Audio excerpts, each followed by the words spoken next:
Sige po, mag-uumpisa na tayo. Sige po, Father. Mag-umpisa na po tayo. Mrs. Ano pong pangalan ni baby boy nyo?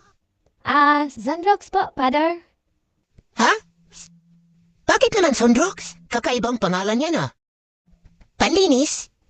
Kasi po, combine po kasi ng pangalan naming mag-asawa. Bakit? Ano bang pangalan niyong mag-asawa? At napunta sa Sundrox, pangalan ng anak niyo? Rizan po kasi ang pangalan ko, Father. Yung sa misis pa naman, Roxanne. Yan po kung bahay ng anak namin. Ganon? Ay nagiging Sundrox ang pangalan ng anak niyo? Kakaiba ha? Ano namang apelido niyo? Yung apelido namin, Father, Blitz. Zandrox Blitz ang buong pangalan ni Baby Boy.